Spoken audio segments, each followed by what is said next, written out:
In 1853, in the quiet farmlands of Alabama, the Sullivan twins were born. Their birth was unusual, so much so that doctors admitted they could not explain it. The children were kept hidden inside the family's farmhouse, behind shuttered windows, and their existence nearly vanished from official records. What survived were whispers in family Bibles and late-night tales. The Sullivans lived at the edge of a small farming community where distance and isolation were normal. Their farmhouse stood alone at the end of a dirt road, its windows sealed, smoke rising late into the night when other homes had already gone dark.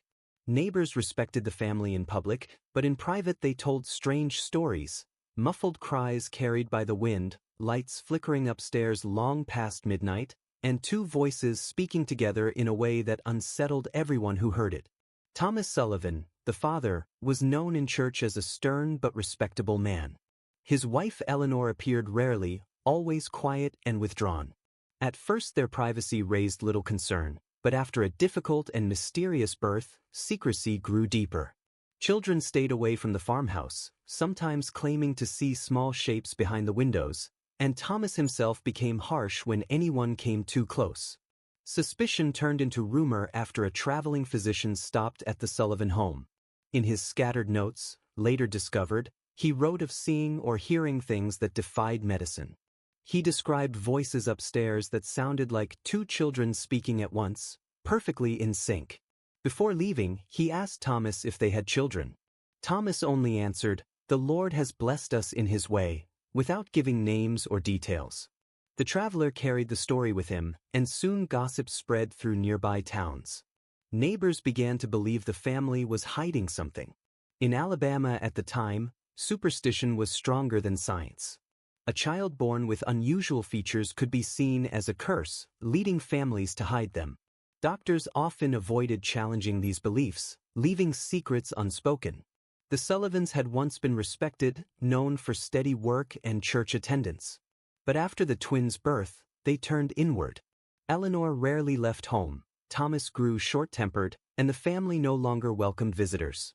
Their silence and the strange signs around their house, shuttered windows, glowing lamps, unsettling sounds, fed the belief that the twins were different in a way the world was not ready to accept.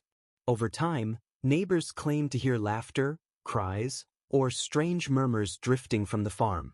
Some said the twins moved in perfect unison, others believed they were conjoined, and a few spread wilder stories about unnatural abilities.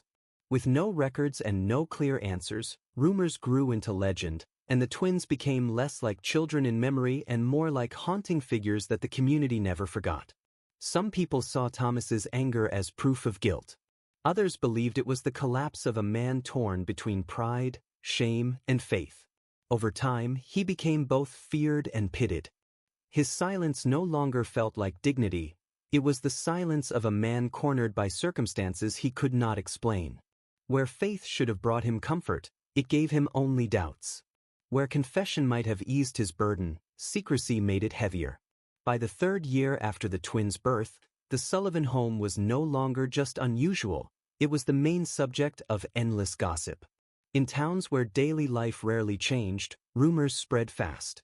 Every glance, sound, or absence was stretched into proof that something unnatural lived behind those shutters. Women at the well repeated the story, each adding her own piece. Some claimed to hear cries in the night, others swore Eleanor carried large bundles upstairs that were not food. Children overheard these whispers and turned them into stories of monsters, saying the twins had claws or faces on both sides of their heads. The gossip also took a moral turn. Some said the twins were punishment for hidden sins, perhaps Thomas's pride or Eleanor's silence. Others claimed the family owed a long-forgotten debt that had come due. In a community tied tightly to Scripture, people did not need proof. Faith and fear gave them explanations. Beneath superstition, there was another worry, that the twins might be dangerous. People feared illness, madness, or even violence spreading from the farmhouse. The Sullivan home became a place of threat as well as mystery. Yet no one dared confront the family. Thomas's temper, Eleanor's ghost-like presence, and the strange atmosphere of the house kept everyone away. Instead, the community did what small towns always do. They whispered, guessed, and built stories until the legend grew larger than the family itself. Among the fragments of the tale, one of the most striking is the mention of a physician who tried to document the twins. His name is lost, but some say he came from Montgomery. No one knows if he was invited or if he came out of curiosity, but his notes describe the twins as inseparable in form, speaking together with one voice, their eyes moving as if tied by an unseen thread. His words were cautious. He admitted he could not classify what he saw. Those notes quickly vanished. Some believed Thomas destroyed them to protect his family's reputation. Others thought the doctor himself suppressed them out of fear of ridicule. Another theory suggested the church demanded their erasure, judging the description as blasphemy. Whatever the reason, only fragments survived, hinting at what might have been the only medical record of the twins. The most unsettling line read simply, "They watched me." It may have been only the gaze of frightened children, but the doctor's hurried handwriting revealed his unease. After that, nothing more appeared in official records. The story of the Sullivan twins slipped back into silence. Rumors soon placed the church at the center of the mystery. Some claimed sermons hinted at hidden sin, condemning families who sheltered darkness under their roof. Others said elders visited the Sullivan home at night, urging the family to keep the children hidden as a lifelong penance, or even performing prayers to drive out what they believed was a spiritual affliction. Then came the tale of the locked room. Accounts differ, but most agree it was discovered in the mid-1850s. One hired hand claimed he saw a bolted door with scratches too high for animals to make.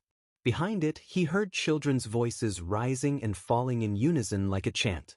Another story told of parish men who helped repair the roof after a storm, only to be driven out angrily when they noticed the upstairs chamber. A later account spoke of a man who forced his way in during a dispute. He said he saw two small figures standing together in the dim light, turning their heads toward him at the exact same moment. He fled and never spoke of it again. Stories of the locked room became part of local folklore. Neighbors swore they heard voices from inside, two children speaking together, their words perfectly aligned. Some said they laughed, cried, and even sang in eerie harmony. Their voices carried across the night air, unsettling anyone who passed. Descriptions of the twins' appearance varied, but all were disturbing. Some said they were joined at the shoulder, others at the chest. Some believed their limbs were fused so closely they seemed one body. The most chilling accounts described their eyes moving as one, never looking in separate directions. Whether true or not, these stories shaped how the community remembered them, not as children, but as something unnatural. More rumors followed, marks on their skin, mouths moving without sound, or voices speaking words no one could understand. Each claim blurred the line between fact and fear. In the end, the twins became more legend than reality, remembered as warnings rather than children. By the late 1850s, the whispers grew quieter. The voices from the farmhouse were no longer heard. Some believed the twins had died and been buried secretly on the property. Others told of a wagon arriving during a storm to carry them away, perhaps for study. The darkest rumor claimed they never left at all, but remained locked in the upstairs room until the end. No graves were found, no records written. The twins disappeared as mysteriously as they had lived. Afterward, Thomas grew bitter and restless. He walked the fields at night with a lantern, guarding the property. Eleanor faded further into silence, sometimes glimpsed at the upstairs windows but rarely outside. The family's ties to the community broke completely. By the 1860s, the farmhouse had begun to decay, its fields overgrown. The Sullivans were remembered only for their secret. The twins survived in fragments, scratched out lines in a family Bible, odd purchases listed in a store ledger, and whispers passed down through generations. Over time, their story shifted from rumor to folklore. Children were warned to stay away from the farmhouse, told that the twins' spirits still lingered there. Travelers spoke of shadows, laughter, or strange silence when passing by. The farmhouse became a haunted landmark, and the twins themselves became part of Southern legend. No one ever proved the truth. Were they children born with a rare condition? Victims of superstition exaggerated into monsters? Or something that still defies explanation? With no records, no graves, and only fragments of memory, their story remains unsolved. Perhaps that is why it endures, because unanswered questions haunt longer than facts.